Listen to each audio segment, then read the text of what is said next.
How's it going, YouTube? Right, excuse me being away for a while. I've not been very well, so we're going to get round to doing some bits and bobs on this car.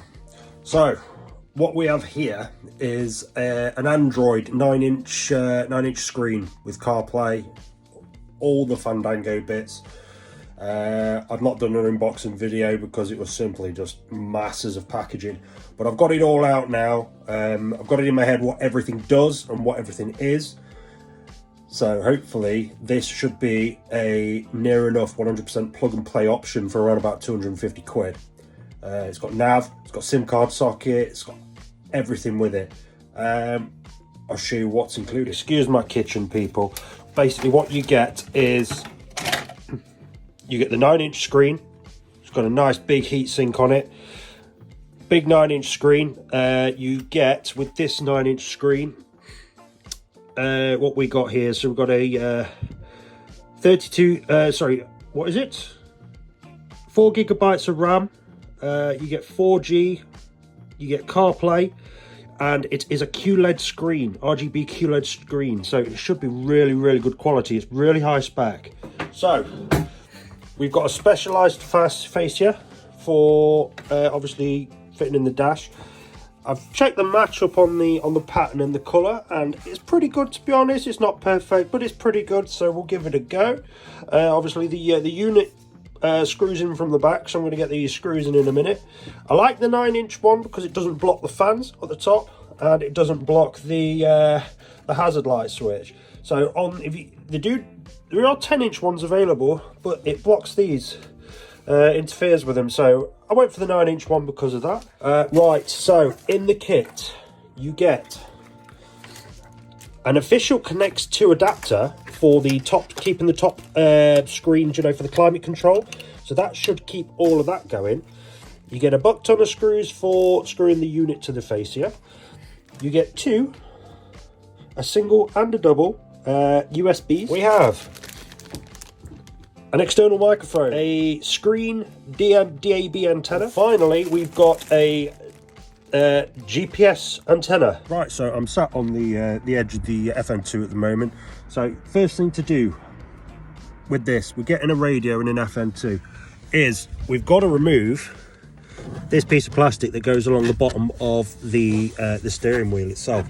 This enables us to take all of this off and enables us to get underneath here. So we need to get underneath here because there's some screws on the bottom of the radio itself. So just to reiterate, we've got to have, there's some screws in the back here. So we prise this panel off, get in here, take this piece of plastic off. That's one bit done. Next thing we need to do is remove the entire center console. So that involves gear knob off, if you can get it off. I think it has to, yeah, it definitely has to come off. Yeah, you can remove this trim as well. So this trim pops out here, that pops off, gets that out the way. Yeah, center console out, so then we can remove this, get all that out. There's 2 screws on the bottom, as I say. Top is really easy. The tray just flicks up, exposing some bolts along the top, and that is all for the top, really. But we shall do this, and yeah, be back shortly. Firstly, we've got the radio itself sat now in the fascia. That looks really tidy.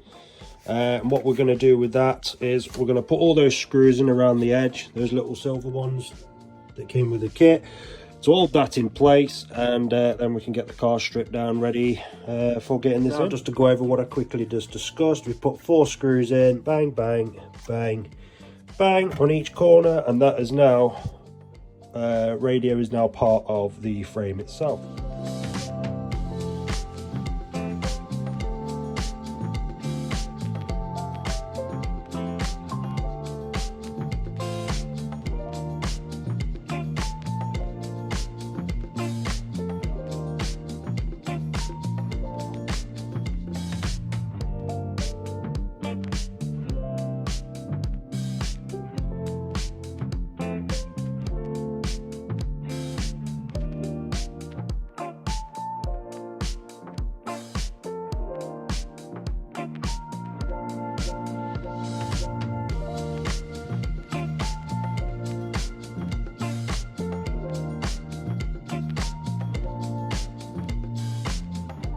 Right, so the next portion is relatively simple.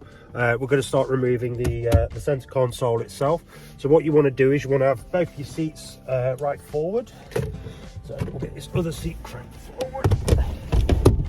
Right, and that exposes, we've got 2 bolts at the back. So we've got one on this side, on the passenger side, one on the driver's side from the back.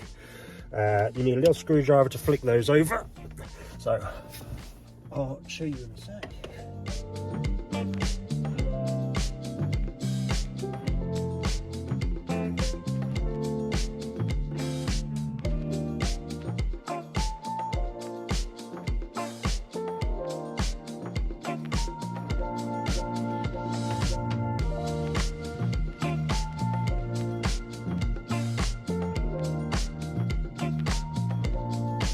Right, so with the passenger side seat now slid all the way back, it exposes the one at the front. So we pop him out. So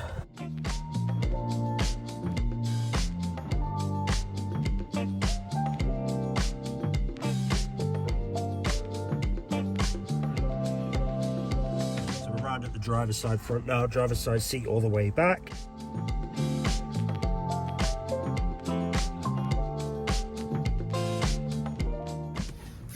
So with all those 4 bolts out that we've just taken out, the center console itself should just lift out. You'll be careful of the plug at the top here, as there will be some wiring on the back of it, which you unplug like so. Squeeze clip, and that unplugs. If you have the model with the USB in the center console, there's also going to be a plug on that as well. There is on mine. So we'll get this console up. There'll be another wiring loom on there. There's actually 2 plugs on it, so they're both now unplugged. Done. Center console removed. Pop him on the back seat for now.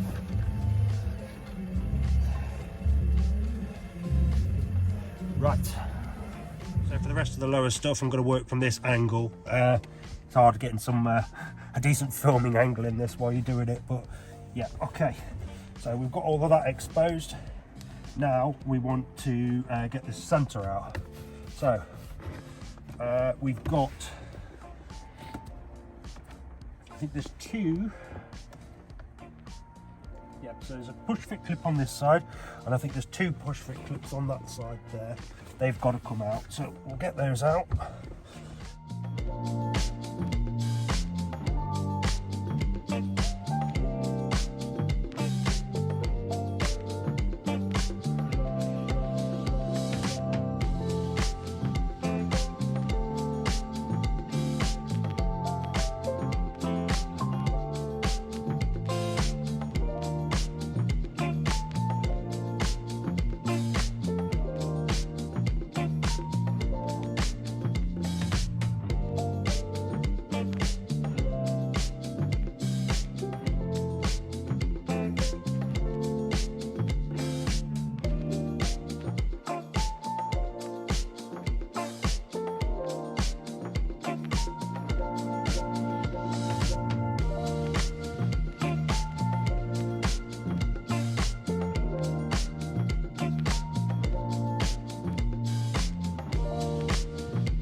I'm gonna need some new trim buttons. Nightmare. Right, so that has loosened the entire center console up, as you can see.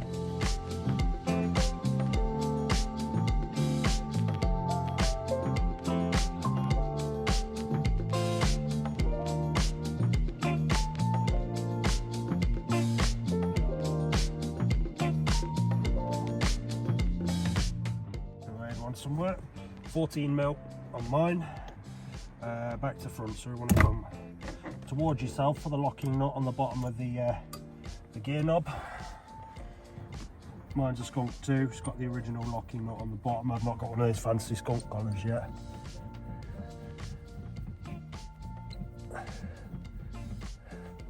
Jesus, I forget how heavy these boys are. Skunk too, Jesus. Right, so should should be everything we need. And then this simply unclips.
Seriously, right, it's good. Right, there we go. That is away. That is the entire centre portion of the dash. So, we've got all of this nice exposed portion now. We can get onto the screws at the bottom. Right, I see the screws it means. On the guide I watched, there's 2 silver bolts from the bottom. They're 8mm under here. There's 2 8mm. And they've got to come out because there's brackets on the bottom of the radiator and about the radio, and they take the weight. So I'm going to need an 8mm spanner or something. Right, so back now with the socket set. Probably best to have this out from the beginning, but yeah, get your socket set ready for these 2 bolts.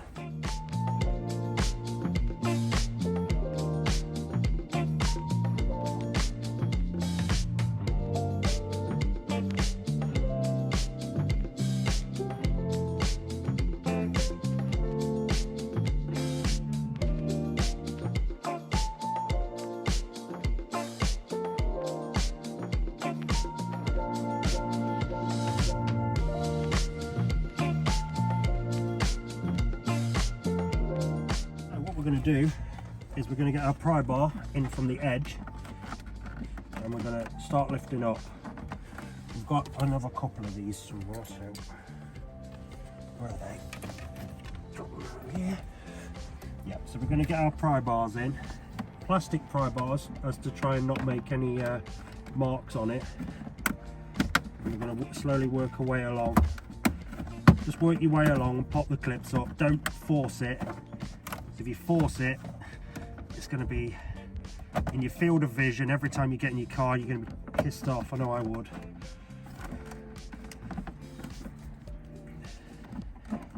So work your way along, popping the clips. So you just take your time with it.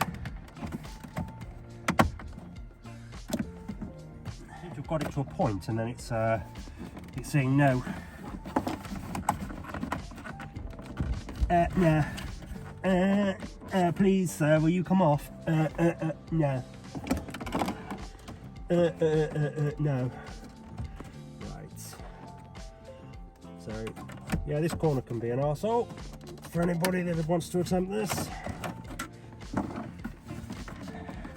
I haven't marked it yet, but I'm getting close to being pissed off with it. We'll go around the passenger side. Right, so I'll go from this angle.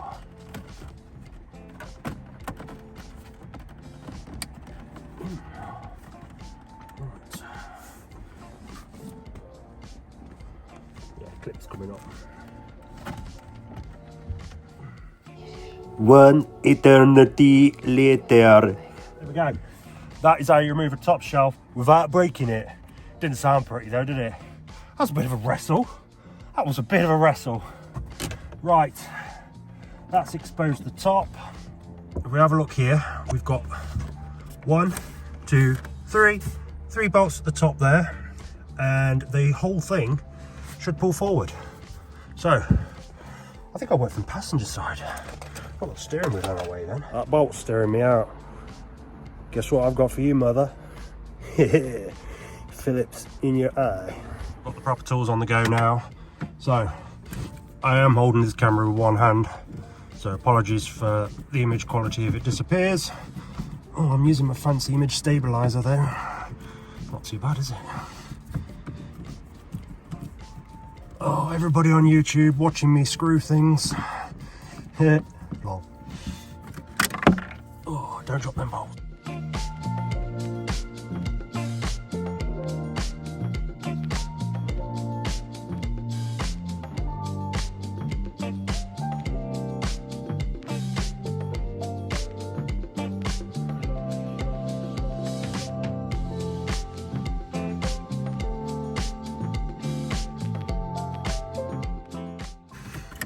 Joy. Right, so that is all the bolts out of the standard head unit now. So after we've got all the crud stripped out of here, as I say, there was 2 little 10mm from the bottom. From the top we had 3 Phillips, and the whole lot should peel forwardish now. So coming at you from the driver's seat this time. Oh, 2 hands on the job would be better. Try and prise this guy out. Say 2 hands on the job, see, straight out. Right, the whole lot pulls forward once you've got those 5 bolts out. So 3 on the top, 2 on the bottom, and we should be nearly there. Yep, so that lifts out, that's all good. And what on earth we got on going on in here?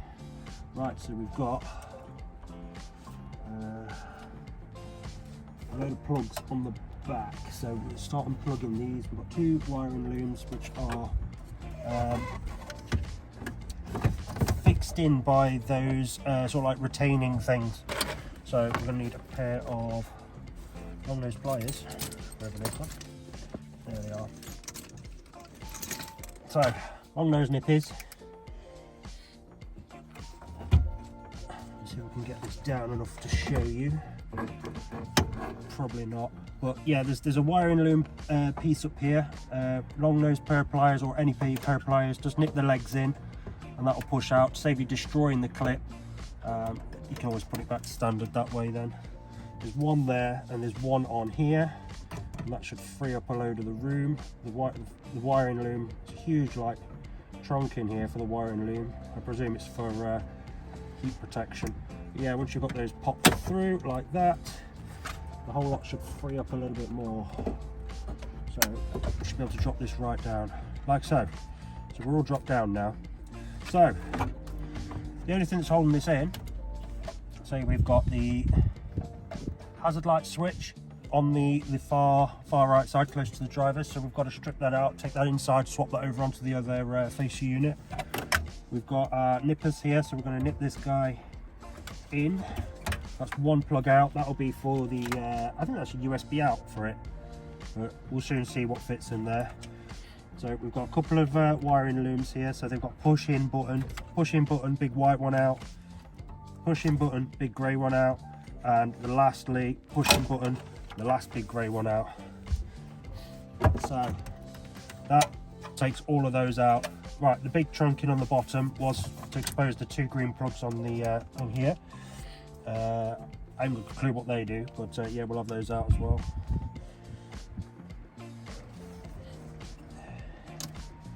So they're out. They're out. I wonder if that's like, couldn't say. It's on the bottom of the head unit there anyway. That's what the back looks like. So there's a load of plugs. So you've got, starting from the first one I took out, which was the hazard light switch, working our way along, bang, bang, bang. 2 on the bottom, and then there was a retaining clip for the loom through this hole here, and the other one was through this big slot here, and the whole lot comes out. And then all we do is we swap the switch and everything over onto the new face. So we'll go do that now. Try again. So next step, we've got to swap the hazard light switch off, which is on 2 Phillips screws. We've got to swap the blower vents across, which are also on Phillips screws. onto the new unit. I'll get those done now and I'll get back to you when that's done. Very simple, very boring, so I won't film that. Right, so we've got the vents and everything swapped over. We've got the hazard lights switched. These are all clipped in. One thing I have noticed on this, which is a little bit annoying, is I've got one bolt holding it in here. So there's clips along the top and bottom that are all holding it. This one is no way near. No way absolute near. So I don't know what kind of drugs they were on when they measured this up, but yeah, it's not even remotely close. So you can't even get a screw in that one. So the fans are clipped in, but I'm not happy with that. I'm gonna see if I can do something about it. For the sake of making this video and wanting to get it done, what I've opted for is a blob of super glue gel on there. Not the best option by far. It'd be better to make a little bracket on there and do it properly, but I say it was cocked up from the beginning. So yeah, that's just how it is. Just how we're going to deal with it. We're going to get it in today. So yeah. So Matt, your car's in bits again. Yeah, I know. It always is. So what I thought we'd have a crack at now is having a look at these different wiring looms while the radio's setting and doing what it's got to do. The glue, that is. Let's have a look where all these connects to wirings fit.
The USB is slotted in, that's fitted, so we're going to tuck that in on top of the glove box when we have the glove box out. May need to make a little hole in that to get everything through. So firstly we're going to get the antenna in for the standard FM. See if that fits snug, lovely jubbly. So aerials, we've got that one was for the GPS up top, so there is a slot on the back here for GPS, so that literally just winds on. Little screw fitting.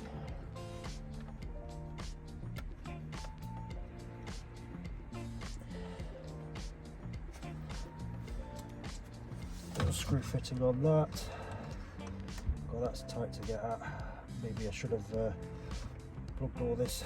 They don't give you a lot of room to work with these, I can tell you that. Because you've had to screw it into the face here, there's not a lot of room at all.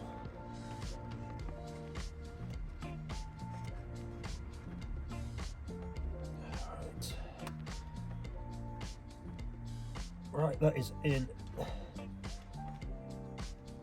tight. That's in. Next one we have the that was for the DAB, so we've got to put the DAB in. Again, another little screw one like the GPS. Right, they're screwed on. So, wiring looms, what have we got? So we should have, we've got the white plug, we've got this white plug, we've got that white plug, and that one there. Right, so this white plug doesn't look like it goes in anywhere. Right, so that doesn't go in anywhere.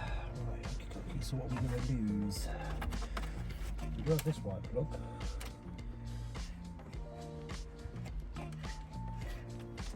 Now this white plug will be for the standard USB that's in the centre rest, which we can't use anymore.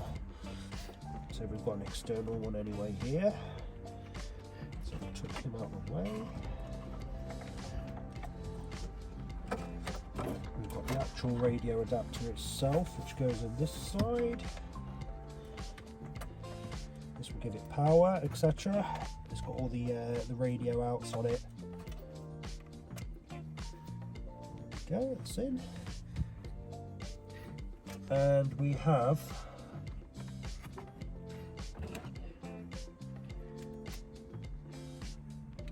this one here for the microphone, etc., which goes in the big one. There's a big plug on the back of this. It's tight. These are really, really tight. If anybody attempts to do this, I don't envy you. Oh, yeah.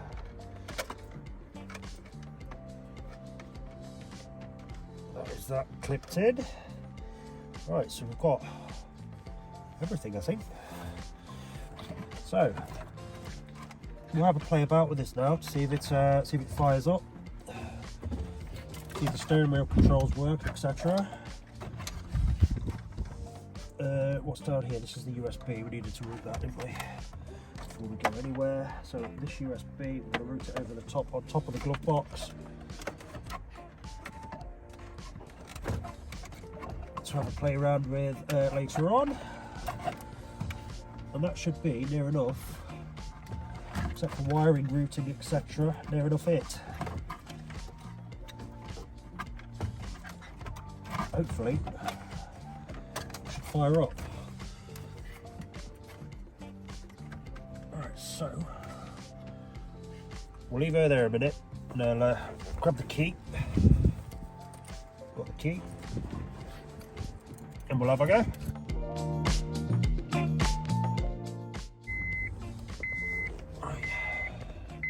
Hey, there we go.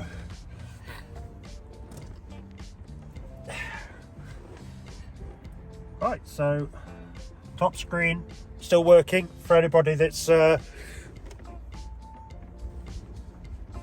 ambiguous, well, curious about it. We've still got the top screen working. We just need to make sure we've got sound and everything now. This looks very nice. This does look very nice. So what can we do? So we've got loads of modes on this. Crikey. Oh, the touchscreen is really fast, it's really good. Got to get it connected to the Wi-Fi in a bit to get that all sorted. So we've got all of these things working. Tons of options. Right, let's see if we can get just the normal radio working. Where would normal radio be? Music. Nope.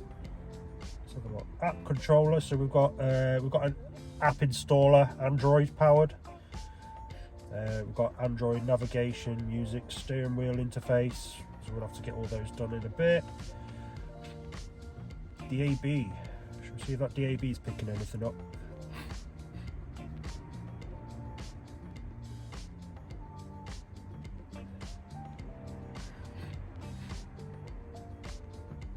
Probably won't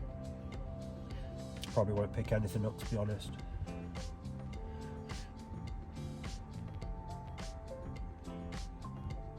Because it's just stuffed in the on top of the glove box, which we need out to route that up into the window. Be a bit fun if it does.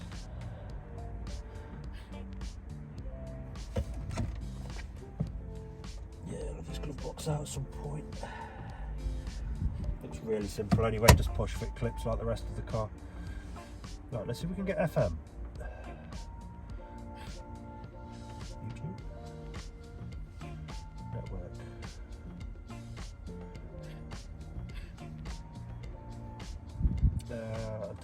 I don't know how to use this, so we need to get FM radio.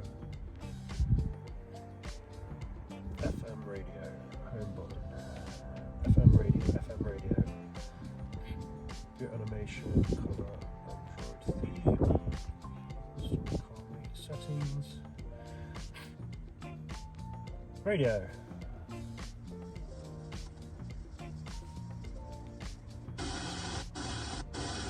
We've got sound.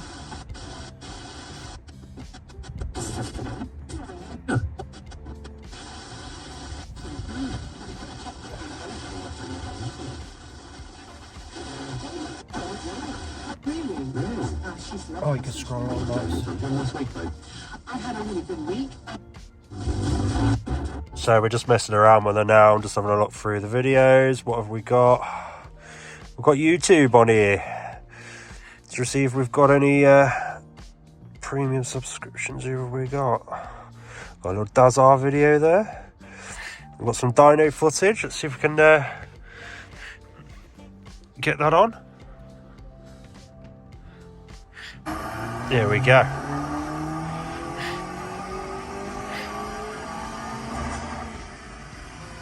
So we've got sound for all the speakers now. We've got YouTube on the thing. Switch up videos, some Clash of Clans stuff. Don't know who that is, don't know who that is, don't know who that is, don't know who that is. Some Last of Us stuff as well. What else we got on here? This thing sucks. Hi guys, Dazza. Hey, it's Dazza. Bit of a different one today. We're just going to do some interior cleaning. Like and subscribe. If you've got an FN2, the interiors are really good on, quite hard wearing if you look after them. There's nothing like the smell of a new car though, is there really? You know, it's something that we'd all like to hang on to in our cockpits as we... Look at the quality of this. But unfortunately, obviously with the daily use you can't. So yeah, try and keep it as clean as possible. So we're going to have a little... This is bloody great, this screen. A little bit of a wet back on the seats and see what sort of... So we've still got, for anybody that's wondering, we've still got climate control. We've still got all of that. We've obviously got to set the clock and everything off the steering wheel function. It's not in too bad a condition, to be honest. Try and keep it as clean as possible. I'm sure we'll get a fair bit out and it'll look pretty cruddy in the water afterwards. But yeah, first, though, brilliant. We're going to use Charles. So on the steering wheel controls, as I said, there was two different connectors on it. I've had to use the second connector, go into the settings on this, and it was just a simple process just to pair the buttons up, and that's done it. Yeah, I think we're ready to reassemble this. Just another thing that I've done, I've paired my phone up to it, and it's also got Wi-Fi. So if we go on to the app that I've downloaded, we've got Waze. All working, all done. So we can navigate anywhere around now. You are here. There we are. I am here. This Waze is nice because it does the speed camera recognitions as well. Nice big screen. Yeah, I'm impressed. Overall, I'm pretty damn impressed. Sound on. I can have all the different voices and stuff. I do need to log into my account on that. But yeah, wicked.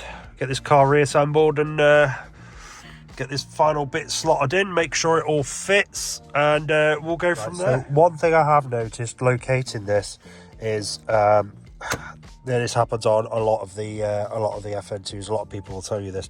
This needs shaving down about 10 mil, just to give the stereo the ability to come over a bit more. So yeah, you've got to shave this down a little bit.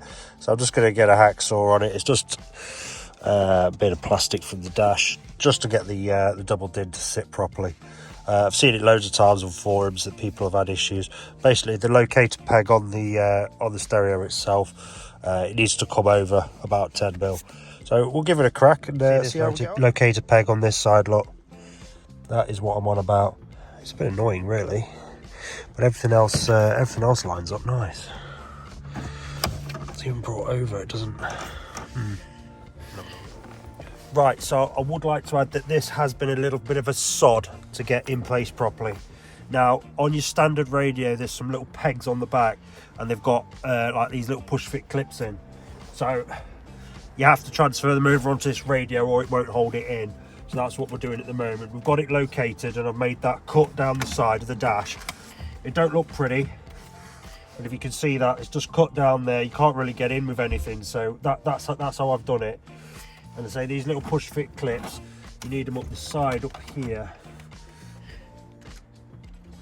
up there,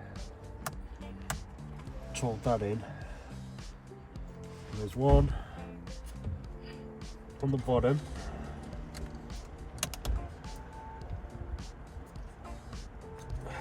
and then there's another one on the other side,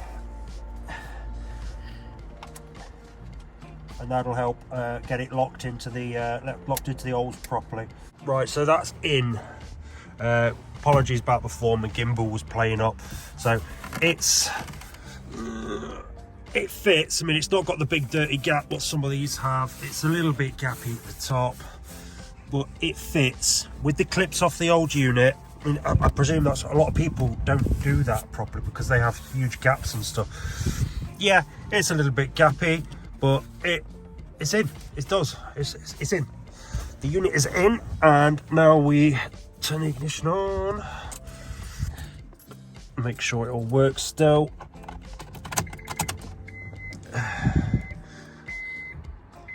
Cool. That is that. I can't play any music because of the copyright laws, but yeah, we're in. So yeah, in summary, not a bad job to do. So the car's all stripped out, it's got to all go back in. It's not a bad looking unit. It's really not a bad looking unit, but it's saying it's plug and play isn't 100% entirely true, because you've got to trim that tiny bit of the dash on the side. But I'll switch this around now just to show you around from the outside. It looks great. It does look good. It functions. The music's great. Unfortunately, I can't play any music on it because of the copyright laws on YouTube. The navigation all works on it. I've got it connected to my phone, so yeah, all good. Well chuffed with it. Ignoring the fact that my car's still in a million pieces, it's all in, done. I've still got to route the DAB antenna, which is on top of the glove box at the moment. There's a USB that I've got to route in there as well. So the DAB antenna, yeah. The GPS, as you can see, is just up the top there, on top of that broken clip. Joy. And yeah, that's all in. Have a look from the driver's side. There's that microphone there, underneath that switch, if you can just see it. So from the driver's side, yeah, all good, all working. And yeah, boots up as soon as you put the ignition key in.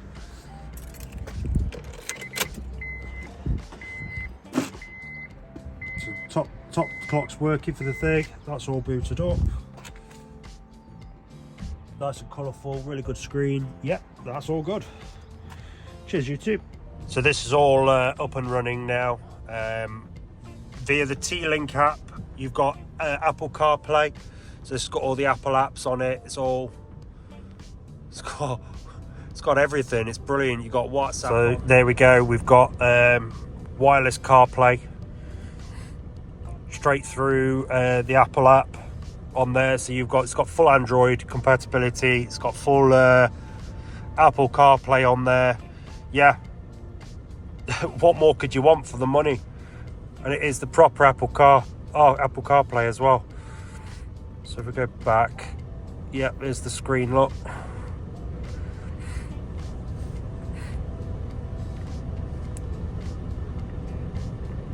change wallpapers and do all sorts of stuff, show album art.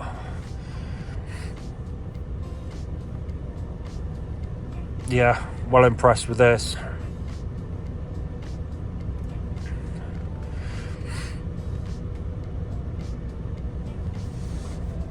Yeah, what do we think? So if we put the one test is now, we put the headlights on, it does dim. You see that? Come back to bright again. Headlights on. Yep. So it dims with the headlight automatically. So it's got all the sat nav on it. I mean, what more could you want? It's all done. Brilliant. Well impressed with this for the money. Fantastic bit of kit. Bit of an arse to fit, but yeah, great bit of kit. So closing statement on this is, for the money, if you want something cheap just to get you by, it's fantastic, it's great. The sound quality compared to the standard unit is phenomenal, it's fantastic. I've just realised how bad my front tweeters are. They're both on their way out, so I'm going to have to get those sorted. But I've got big Alpine speakers in the back, and they are absolutely booming. So some front speakers, some front components in this will finish it off. I couldn't ask for any more. It's fantastic. So yeah, big thumbs up. Big thumbs up to anybody that wants a tidy unit. So it's all we programmed it all in. So we've got the volume control on the steering wheel. I don't know what the channel control will do on that. What does menu do? Menu brings you back to the main menu. What more could you want?